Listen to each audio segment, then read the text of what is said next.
is a collection of short stories about the horror phenomena known as the Slenderman.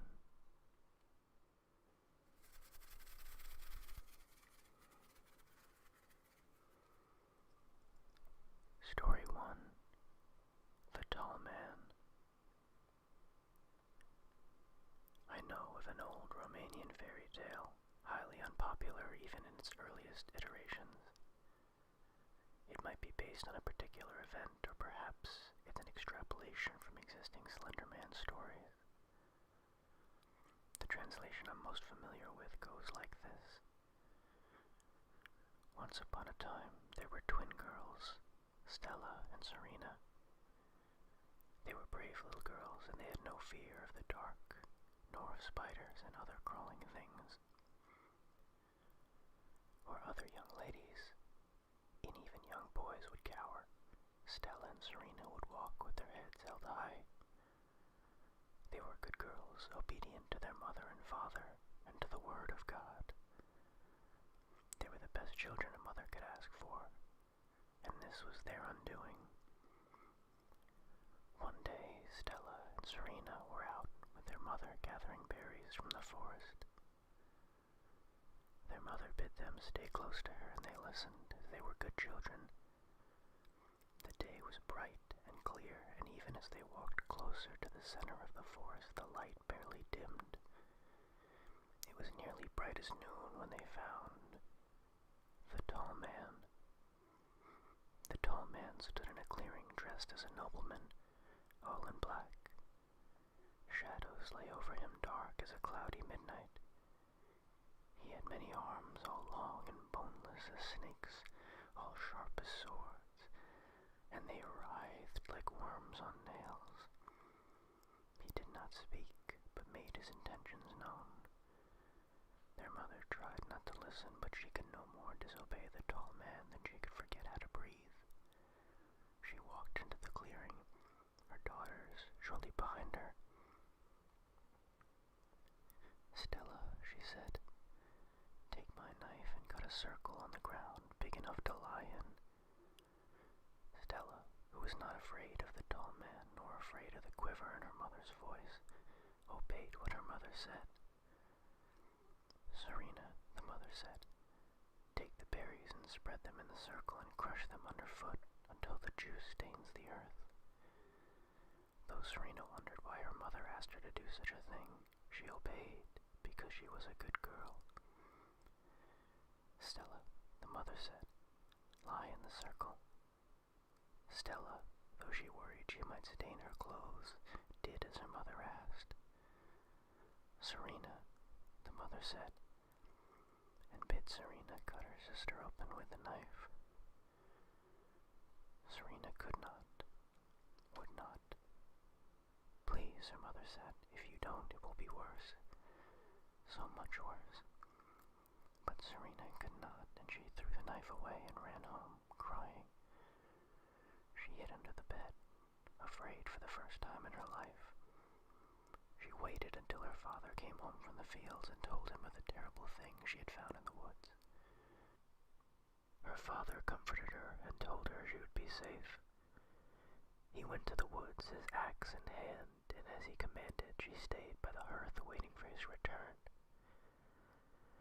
After some time she fell asleep.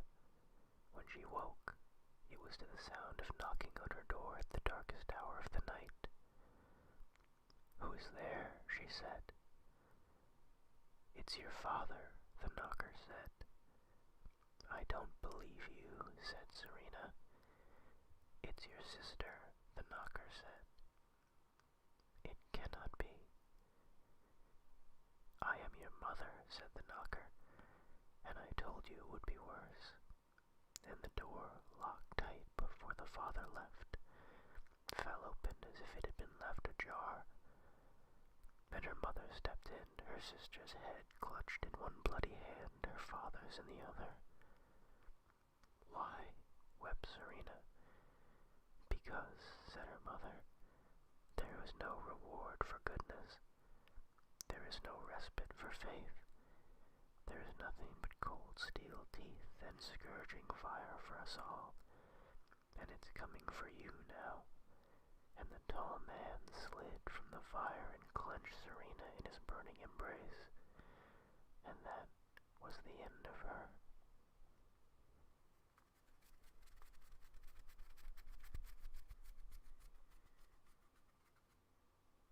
Story 2.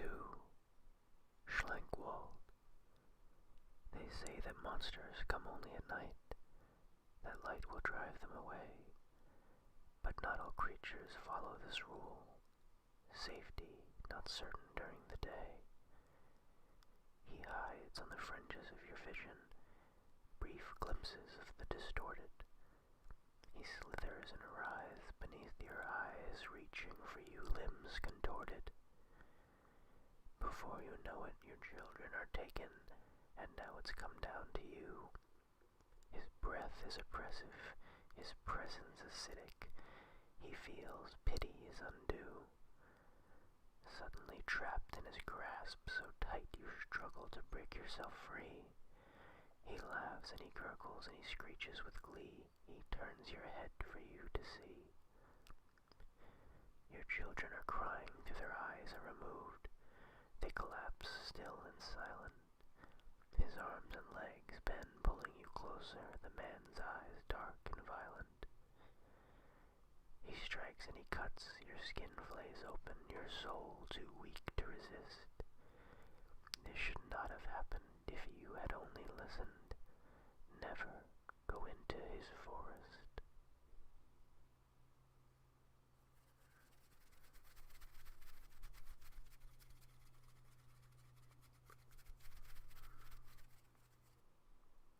Story 3. Diamond Lake.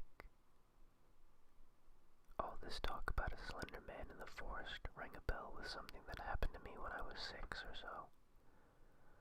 One fine summer day, my dad said we should go camping. We had never gone camping before. At that moment, my mom got this funny look on her face and said no. We were never going camping, ever. She shook her head and mumbled to my dad, "You know why, that skinny thing." That was the end of that. Mind you, this all happened like 15 years ago when I was just a little boy. I really haven't put much thought into it since. But this recent thread reminded me to ask Mom about when I saw her yesterday at church. I asked her in the parking lot after Mass and she got real quiet. Just like when my dad mentioned we should go camping all those years ago. Then she spoke. Well, it was over 30 years ago now, and you're an adult, so I suppose it's okay if you knew. I was just a teenager, and Mike was just barely older than I. Your aunts, Lori and Kim. Who? I asked, never having heard of either people. But she didn't explain and kept talking. We went camping up by Diamond Lake. Those days it wasn't so built up, and it was a nice place to camp. The second night we were there, Lori said she has to pee, so she got up to do her business a few paces away from the campfire. But she didn't return after a few minutes, and we got worried, and we went after her. We found her just a few yards from us, staring into the dark tree branches. Kimberly was closest to Lori, and she nudged her. And when she nudged her, she didn't reply. And she didn't reply when she pushed her and yelled at her. Lori didn't move. I was just about to ask her what she was doing when I heard this noise calling my name. It wasn't a noise, it was like the sound of nails on a chalkboard. I don't know if it was real or if it was in my own head, but it called me, and I was too terrified to move or run or even call out to Mike or my sisters. Then, out of the woods, this tall thing in a business suit came at us. It wasn't walking on its legs, though it bobbed along these huge tentacles like an octopus. If an octopus could walk. I don't remember exactly how many it had, though. He started after us. Mike told us to run back to the tent. Suddenly I snapped back to myself, and I did. I ran back to the tent and I hid there under all four of our own sleeping bags, crying and trying not to listen to the horrible sounds I could hear. No screaming. There was never any human voices, just sounds of crunching and tearing and popping. 2 days later, people came looking for us. I was still hiding under the sleeping bags, but they found Mike first. Then what was left of our sisters high up in the trees, skewered like shish kebabs. Whatever it was, it just wasn't content to kill our sisters. Instead, it left Mike alive, with the eyes of both our sisters in his mouth. They blamed him and he's been in prison ever since, but I don't think he knows or even cares where he is. That skinny thing took his mind. They listened to my story and said we were on LSD. But my family, they knew Mike could never do anything like that, and they believe me. Weird things happen. Weird things.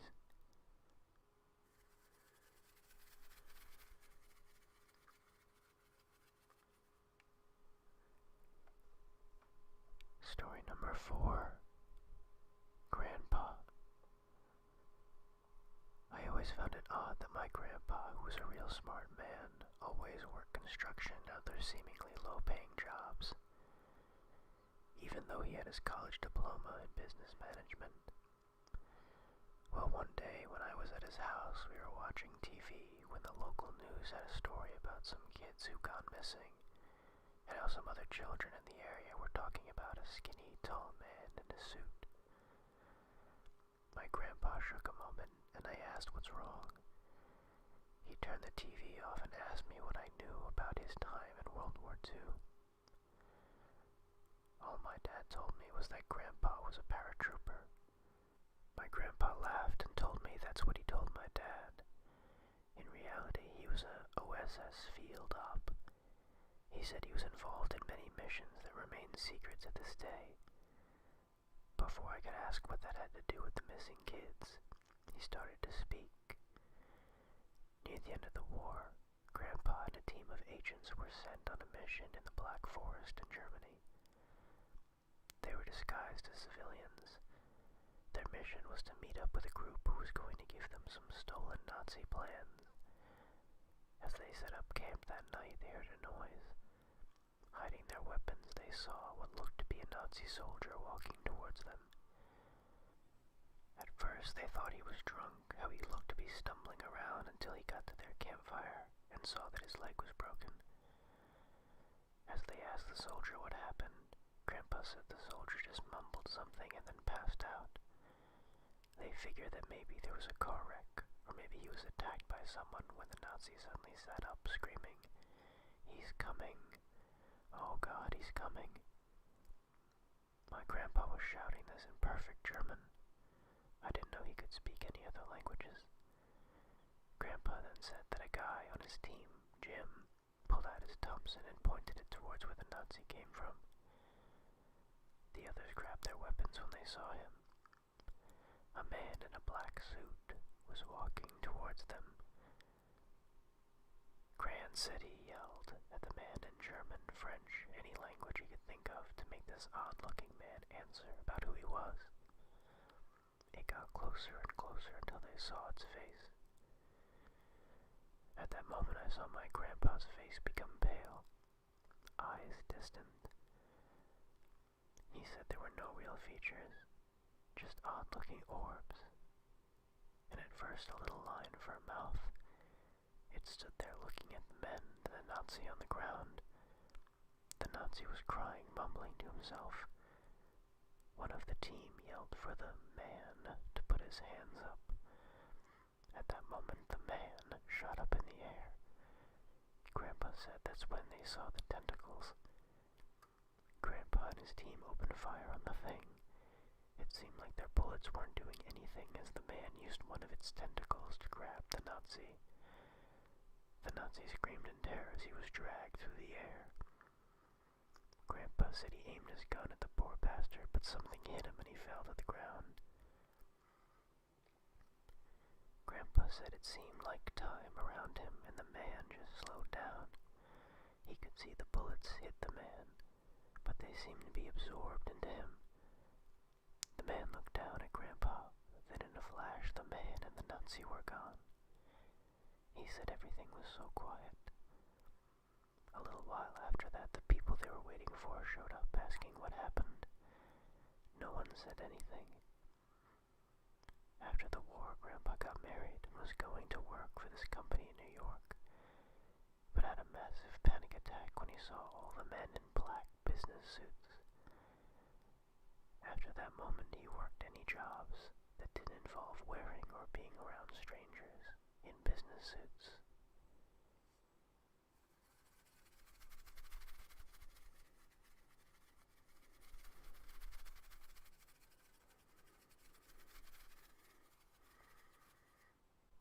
Story 5.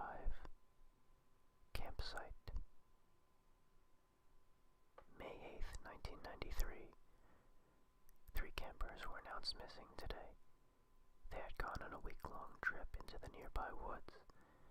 Their campsite was quickly located, but all that was left was blood and little strips of flesh all over the ground, according to the leader of the rescue team.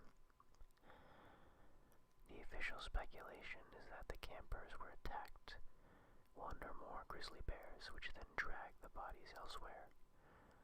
Although the rescue team admits there weren't any grizzly bear tracks we could see, just footprints, and we didn't see any dragging marks on the ground. The weird thing is there are 4 sets of boot prints, but we didn't find any extra boots in the camp. When asked whether this could be the work of a serial killer, Mr. Lewis, the head of the rescue team, refused to answer, saying we don't want to jump to conclusions. A camera was found at the scene, and the police are attempting to develop the pictures despite damage to the film. May 22nd, 1993. Chad Lewis's team has located the remains of the bodies of 3 campers who went missing 2 weeks ago. They had been impaled in the uppermost branches of a tree over 200 feet above ground. A grizzly couldn't have done that, and there aren't any black bears here. This definitely wasn't an animal. The limbs were torn off, and most of the internal organs had been removed. We found the organs at the foot of the tree 8 miles from the campsite. It appears that this was a deliberate murder, though extremely odd circumstances. When questioned about the details, Lewis shook his head, saying, "We can't specify yet. The police are working on it. In the meantime, we're issuing a warning. People should avoid activities in the woods until further notice." May 28, 1993. The local police chief has released baffling details of the murders of 3 campers in a press conference today. We determined that the men's deaths occurred after they were impaled on the upper tree branches, leading us to believe there were multiple killers, as it would be nearly impossible for one man to have lifted 3 adult men, all over 150 pounds, to the top of branches of the tree. However, there were no marks of abrasion on the arms or legs we recovered that would indicate they had been restrained beforehand. We believe they were drugged and then transported to the tree. When questioned as to how the killers had transported the victims and why they had chosen the particular location to kill them, the police chief said there would have had to be multiple vehicles, as there was thick forest and a river between the camp and the tree. This tree could possibly have some kind of religious significance to the killers, as there were deep gouges all over the trunk like claw marks, which at one point form an image of an elongated figure of a man. The police report states that the killings were possibly the work of a cult. They have managed to recover a single photograph from the camera recovered at the scene. Anyone with information is encouraged to come forward.